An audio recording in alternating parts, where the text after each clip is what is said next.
Salam sejahtera, good evening everybody. So hari ini video lama dah tak buat. Hari ini saya nak buat sedikit perkongsian berkaitan dengan water heater. Water heater, apa yang nak dikongsikan adalah berkaitan dengan kerja-kerja baik pulih water heater yang rosak. Saya sudah beberapa kali buat maintenance lah, baik pulih unit pemanas air ini, water heater, dan kemungkinan anda di luar sana dan ada juga kawan-kawan yang bertanya, adakah ini persoalan dia, selamat kita baiki water heater, pemanas air, adakah ia selamat digunakan, adakah ia masih selamat digunakan. So ini berkaitan dengan keselamatan dan penyelenggaraan. Jadi selepas ini perkongsian saya, selepas membaiki beberapa unit water heater, sampai sekarang setakat ini so far tidak ada komplain lah.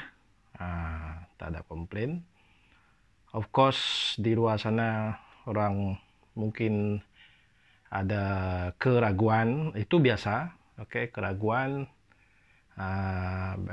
kerana kes-kes yang pernah berlaku, ya, kemalangan, kecelakaan yang berlaku semasa menggunakan water heater. Jadi dalam video ini saya akan berkongsi kenapa proses baik pulih water heater ini boleh dilakukan dan masih selamat digunakan.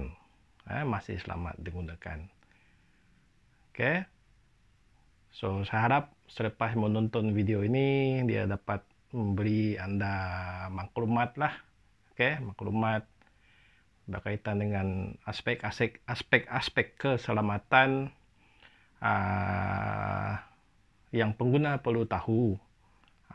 Selepas itu di pihak saya yang buat baik pulih ini, apa yang saya buat sebenarnya bagi memastikan alat ini selepas dibaik pulih, dihantar, dipasang, selamat digunakan.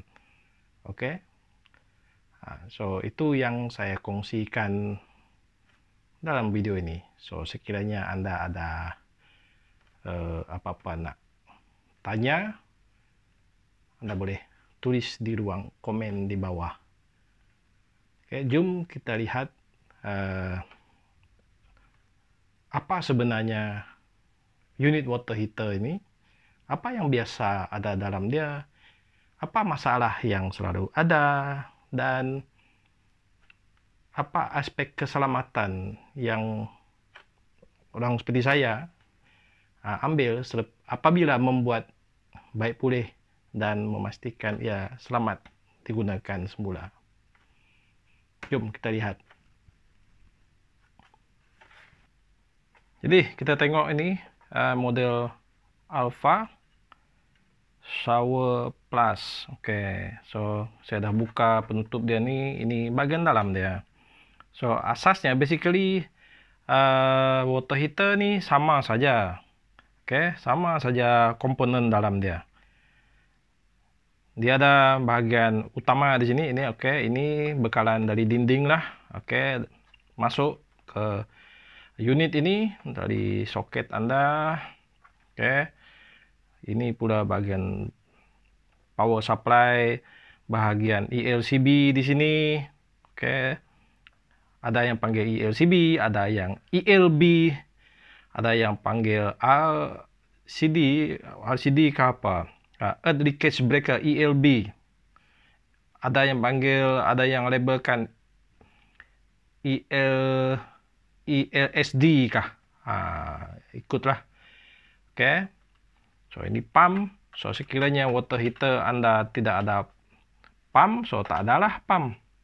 Oke, mungkin di rumah Anda tekanan air bagus, so tak perlulah beli yang ada pump macam itulah. Oke, so yang ada pump lebih mahal.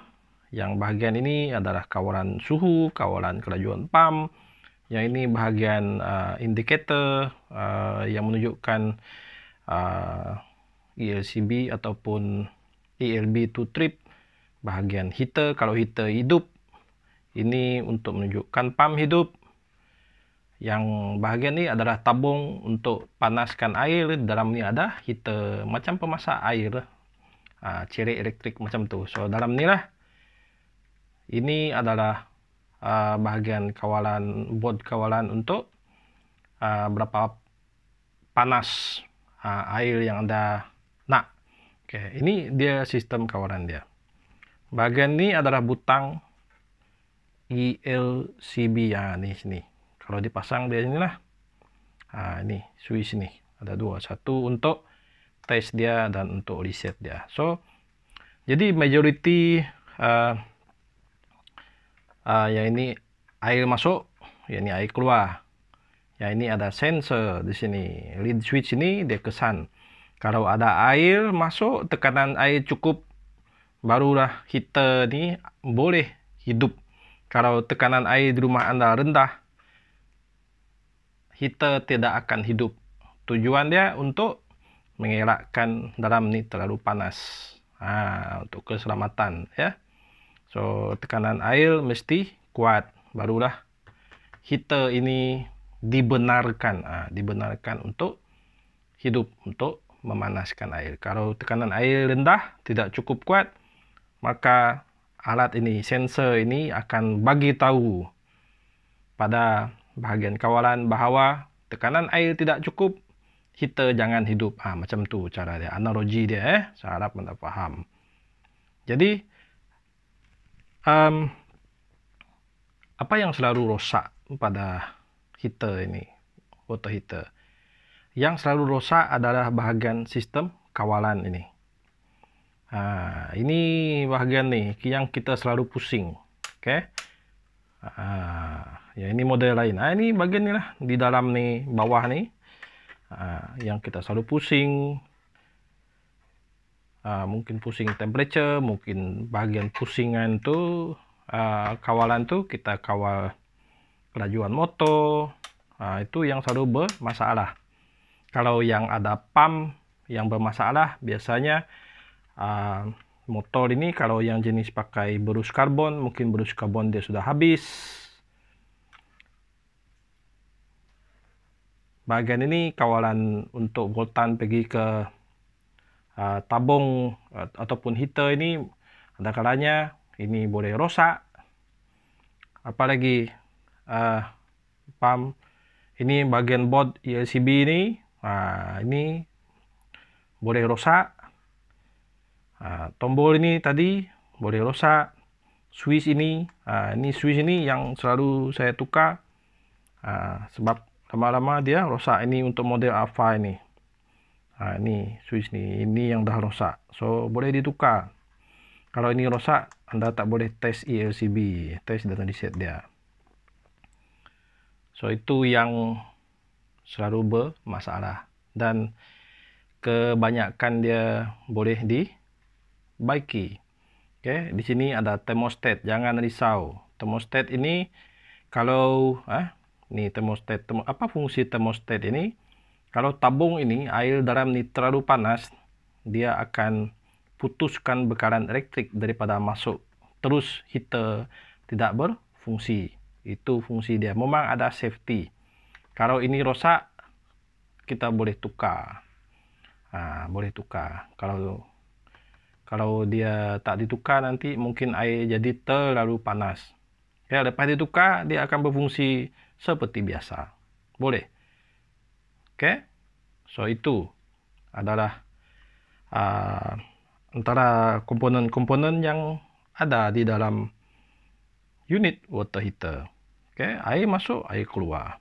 Jadi anda di rumah nak jaga water heater ni bagaimana? Saya nak cerita.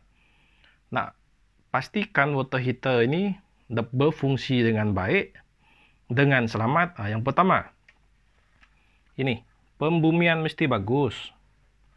Ini kabel hijau ini mesti ada disambung. Live, neutral, earth.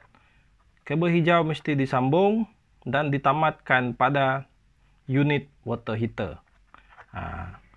Teknikal yang lain seperti pemasangan CCB 10 mA itu cerita lain lah. Itu berkaitan dengan pendawaian di rumah.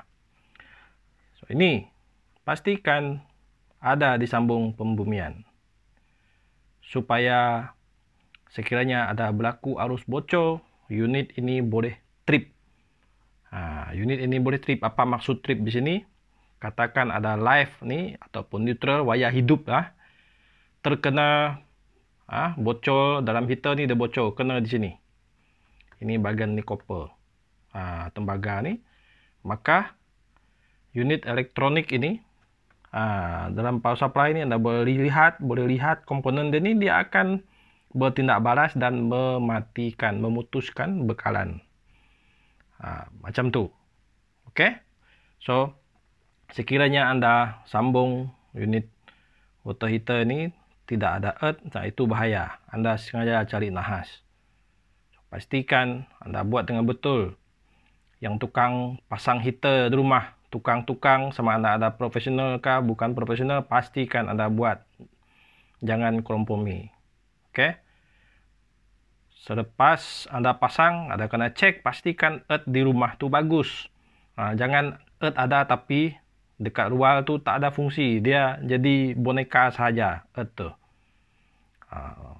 Pastikan anda cek, semak. Earth berfungsi. Ada earth ini disambung tapi earth di dalam bekalan elektrik di rumah dekat distribution box itu tidak berfungsi pun tak ada guna juga. Okey, earth mesti ada. Itu keselamatan. Okey. Banyak kes yang berlaku kemungkinan besar sebab ini earth ini tidak dipasang ataupun earth ini ada tetapi di dalam rumah earth ini, pembumian ini gagal. So bukan masalah water heater, masalah pendawaian rumah.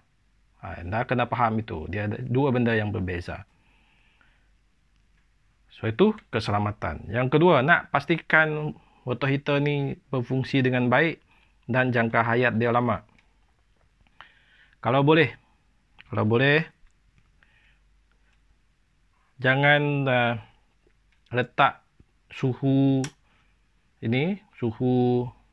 pemanas air ni terlalu tinggi sampai maksimum. Letaklah di tengah-tengah kah. Okey, so saya pakai model ini. Kalau anda ini temperature control, anda pusing, jangan selalu letak maksimum, letak maybe dalam anggaran 80%. Kalau di sini memang terlalu panas. Okey. So letak 80% macam tu supaya heater dalam ni, tabung ini tidaklah terlalu panas. Macam tu. So mungkin anda akan bertanya, tempat saya ni air pagi terlalu sejuk. Jadi kalau tidak letak maksimum nanti air tidak cukup panas. Okey, kalau itu berlaku, kita maintain 80%. So macam mana? Kita kurangkan pump. Kurangkan kelajuan pump ataupun kurangkan jumlah air yang masuk. So apabila kita kurangkan jumlah air yang masuk, memanglah shower anda tidak kuat, tetapi air itu dapat dipanaskan. Kalau air terlalu laju, air sejuk itu macam limpas saja dalam tabung ini. Jadi tidaklah sempat dia panas. Macam tu. So kita kena pandai. Okey, kita kena pandai bermain dengan tombol ini.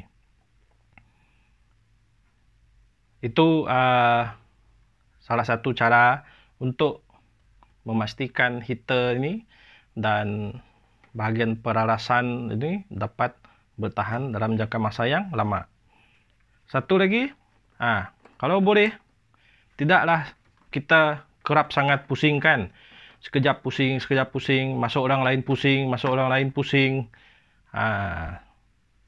Itu pun boleh merosakkan. Dia menyumbang pada kerosakan. Okey. Tekanan air tidak cukup, Anda kuatkan pam. Terlalu kuat pun boleh memanaskan pam. Pam akan bekerja keras. Pam akan bekerja keras. Tekanan air tidak cukup, so kita bagi tahu pam supaya bekerja lebih, supaya tekanan air yang keluar daripada shower Anda kuat. So itu pun menyumbang pada faktor kerosakan. So jangan selalu letak pam maksimum, letak 80% macam tu. 80% lah. Sedang-sedang, jangan selalu kuat sangat. Itu satu cara dia. Kalau boleh, kalau air memang tidak kuat, jangan pakailah. Jangan pakai. Okey. Kalau tidak ada air, apa boleh buat kan? Okey. So itu antara faktor yang kaedah yang boleh Anda ambil untuk elakkan, untuk memastikan jangka hayat dia ni lama. So, tugas Anda di rumah, sekali-sekala tekanlah butang test itu. Ni, test reset.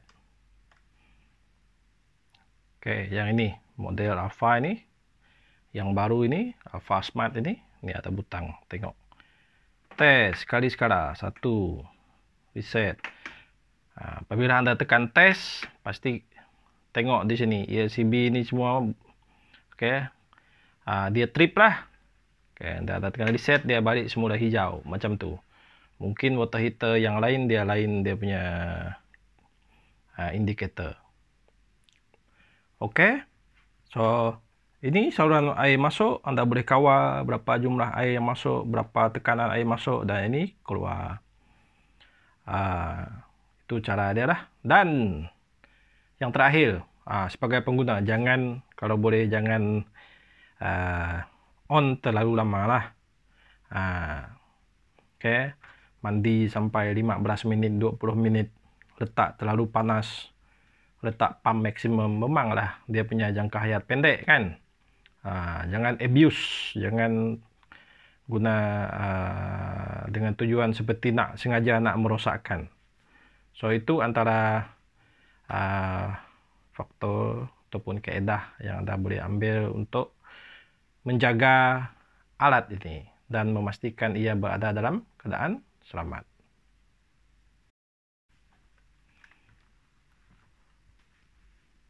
Okey. So sekarang di pihak saya. Ni saya tukang repair. Saya rasa technician ataupun tukang-tukang repair yang lain pun beginilah buat. Harap mereka buat. Saya tak tahu macam mana. Jadi kalau saya repair, of course saya akan pergi cari mana yang bermasalah. Lepas itu, sebelum serahkan pada pengguna, saya akan buat pengujian ini. Okey, so pertama saya akan on-kan. Okey, on-kan. Mungkin Anda tak nampak lampu itu. Nampak merah ni menyala. Merah. Okey. Gelap sikit ya. Supaya Anda nampak. So, saya akan uji. Tekan butang ini. Ini adalah butang tes. Di sini. Ini butang tes. Saya tekan. Nampak? Padam. Okey. Saya reset dia. Nampak? Saya tekan tes. Tengok jari saya sini. Tekan reset. Dia menyala semula. Itu pengujian yang saya buat. So, kalau untuk unit ini saya dah ganti switch itu tadi yang saya katakan.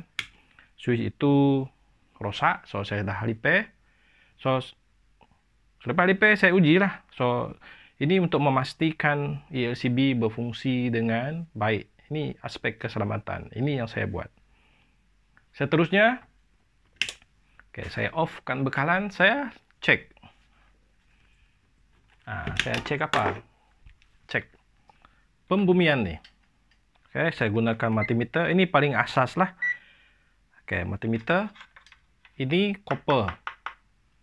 Copper ini adalah yang bersentuhan dengan air. Apabila air masuk, so copper ini, heater dalam ni akan bersentuhan dengan air. So saya kena pastikan bahawa copper ini ada sambung dengan bumi. Dah boleh dengar buzzer tu? Ini adalah terminal bumi. So terminal bumi ini disambung sampai pada DB anda, kotak fuse agihan. So maksudnya sekarang ada. Ini disambung. Itu penting. Itu yang paling penting. Yang kedua. Yang kedua, saya ambil ini. Insulation resistance test. Saya buat pengujian penebatan. Saya nak tengok berapa adakah dia selamat. Antara live neutral ini dengan earth. So saya letak pengujian pada ini. Anda boleh tengok video yang sebelum ni, video saya sebelum ni, bagaimana nak gunakan insulation resistance tester. Orang panggil dia Mega. Right. So saya test lah.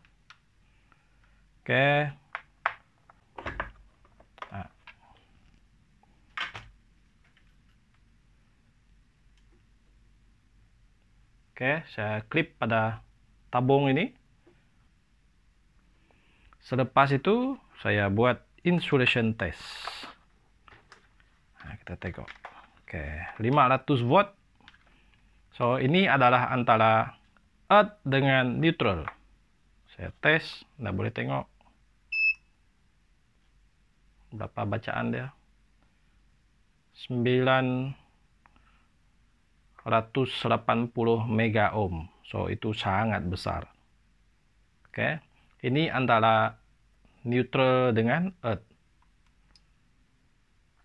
Next saya buat live dengan earth. Test 1064 mega ohm. Itu sangat besar.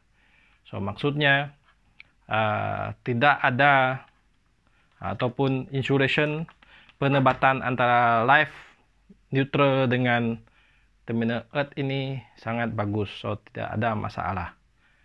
Pas, lulus. So itu pengujian yang saya buat.